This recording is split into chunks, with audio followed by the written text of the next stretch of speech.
In today's video, I'll show you how to create brand voices in ElevenLabs so you can build a consistent voice identity for your business or content. If you're new to brand voices, think of it as giving your brand a recognizable sound.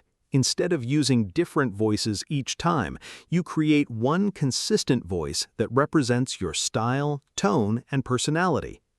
First, sign in to your ElevenLabs account and open the Voice Library or Voice Settings section. This is where you'll create and manage custom voices. Next, decide what your brand voice should sound like. For example, it could be friendly and casual, professional and calm, or energetic and persuasive, depending on your audience. Now, choose the option to create a new custom voice.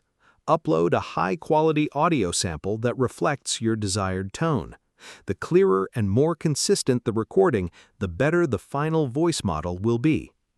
After uploading, give your brand voice a clear name so you can easily identify it across different projects and workflows.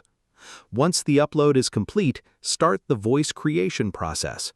ElevenLabs will analyze the audio and generate a voice model that captures the style and characteristics of your brand. When it's ready, test your brand voice in the text-to-speech section. Enter sample text and listen carefully to how it sounds in different contexts. If needed, adjust your script style or try additional recordings to improve consistency and accuracy. Small changes in tone or pacing can make a big difference. After you're satisfied, start using your brand voice across all your content, such as ads, videos, customer support messages, and social media. A strong brand voice helps your content feel more recognizable and builds trust with your audience over time. And that's how you create brand voices in ElevenLabs. Share this video and subscribe for more helpful tutorials.